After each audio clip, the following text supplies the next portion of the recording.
এই পৃথিবীর সবথেকে শ্রেষ্ঠ আদালত হলো মানুষের বিবেক।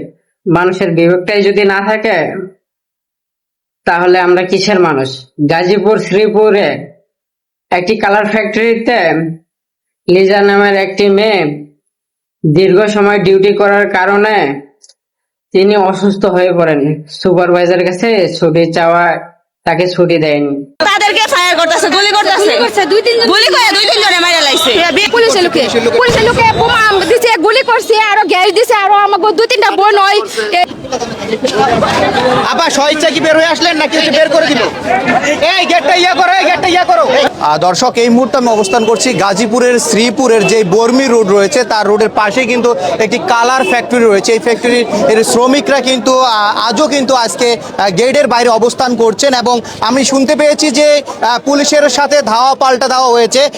লিজা নামের একজন শ্রমিক ছুটি চেয়েছিল, ছুটি না পাওয়ার পরিপ্রেক্ষিতে কিন্তু ফ্যাক্টরির ভিতরেই হচ্ছে তার মৃত্যু হয়। তার পরিপ্রেক্ষিতে কিন্তু শ্রমিকরা কিন্তু এই রাজপথে নেমে আসে এবং প্রতিবাদ জানায় এবং হচ্ছে তাদের যেই আজকের দাবি দেওয়া ছিল সেই দাবি দেওয়া মেনে না নেওয়ার কারণে কিন্তু আজও কিন্তু তারা হচ্ছে গেটের বাইরে অবস্থান করছে। আমি দুই একজন শ্রমিক ভাইদের সাথে কথা বলবো আসলে কি কারণে তারা আজকে গেটের বাইরে অবস্থান করছে।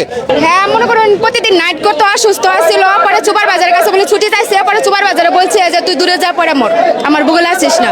আমরা তো আপনার চাকরি করি, বদরে চাকরি করি, ওইখান থেকে আমরা খবর শোনা পরে এখানে আসছি। আসার পরে ওদের কথা হলো আমরা একটা মানে সুস্থ একটা বিচার আসছি যে এটা মানে সুস্থভাবে এটা সমাধান হোক, মালিক একটা সুস্থভাবে একটা দেখ। কিন্তু তারা আমাদের ভিতরে থুয়েরা বাহিরে থুয়েরা তারা ভিতরে যারা বসে আছে। আমাদের যে পুলিশে ধরাইতেছে, আমাকে ঘের দিতেছে, আমাকে অনেকজন 12-13 জন লোক আমাকে হসপিটালে ভর্তি হয়েছে। তার কোনো ইয়ে আছে? আমরা যে কষ্ট করতেছি কাদের জন্য, ওদের জন্য তো আমরা কষ্ট করতেছি। আমাকে ইয়ে দিচ্ছে, পুলিশের লোকে দিছে, পুলিশের লোকে বোমা দিছে, গুলি করছে, আরো গ্যাস দিছে, আরো আমাকে দুই তিনটা বোন হয়।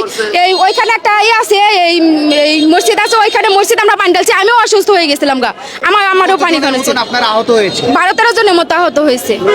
কোনো গুলিবিদ্ধ কেউ হয়েছেন? হ্যাঁ, দুইজন মহিলা আমি শুনছি। হ্যাঁ, আলহারা মেডিকেল আছে। হ্যাঁ, আলহারা মেডিকেল আছে। যে লিজা নামে যে মেয়েটা মারা গেছে, সে মারা গেছে অসুস্থর কারণে। আর অসুস্থটা হয়েছে অফিসে বেশি ডিউটির কারণে, অতিরিক্ত ডিউটির কারণে সে অসুস্থ হয়ে গেছে। অসুস্থর কারণে সে ছুটি পায় নাই, তো ছুটি না পাওয়ার কারণে অফিসের ভিতরে মারা গেছে, যার কারণে এই আন্দোলনটা শুরু হয়েছে।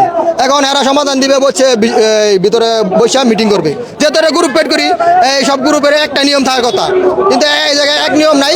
এজন্য লোকজনের আর কি যে দাবিটা আছে যে যেই গ্রুপে যে কোনো একটা ডিসিশন হলে পুরো গ্রুপে যাতে এই ডিসিশনটা থাকে। হ্যাঁ, এখন এই অফিসে এক ডিসিশন থাকে, ওই বদরে আরেক ডিসিশন থাকে। পরে এই জায়গায় বলে যে ওরা যেমন পারে তোমরা পারো না কেন, আবার ওদেরকে বলে যে ওরা পারে তোমরা পারো না কেন। এই কথাটা যেন পরবর্তীতে না বলতে পারে যে ও পারে তুমি পারো না কেন, যে আমি যেটা পারি ও সেটা পারবো। ওর ভেট করি, আমার ভেট করি, সপ্তাহে এক মালিকের ভেট করি। যেহেতু এক মালিকের ভেট করি, এক নিয়মে চলবো, এটাই হলো আমাদের দাবি। হ্যাঁ, এটা কমপ্লেক্স ভেট করি 100% কমপ্লেক্স, কিন্তু কমপ্লেক্স তারা মানতেছে না, তারা কমপ্লেক্স মানতেছে না। ঠিক আছে, আমাদের তো ডিউটি আনলিমিটেড, আমাদের জেনারেল ডিউটি হলো 11টা পর্যন্ত, কিন্তু আমাদের ডিউটি হলো 8 ঘন্টা। ঠিক আছে, আমাদের ডিউটি হলো 8 ঘন্টা।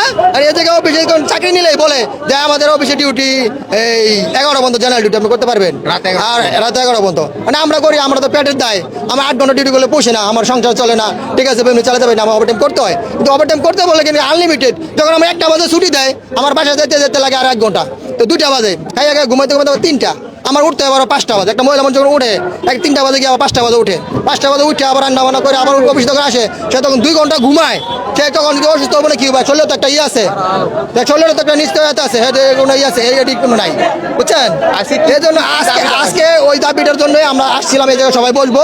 কারণ বসার কারণে গেটে আসার পরে তারা পুলিশ দিয়ে আক্রমণ করেছে, পুলিশে রাবার বুলেট, বোম, ঠিক আছে, রাবার বুলেট, এই টিএসএল মারার পরে, ককটেল মারার পরে লোকজন একদম সরাসরি হয়ে গেছে। অনেকে আহত হয়েছে, অনেকে মেডিকেল ভর্তি হয়েছে, অনেকে আসলে এই লাঠি চার্জ করা হয়েছে, দাগও আছে, অনেকে এই জায়গায় আসছিল, এখন তো মেডিকেল গেছে।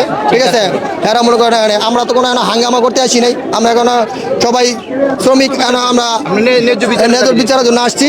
ঠিক আছে, আমাদের বিচার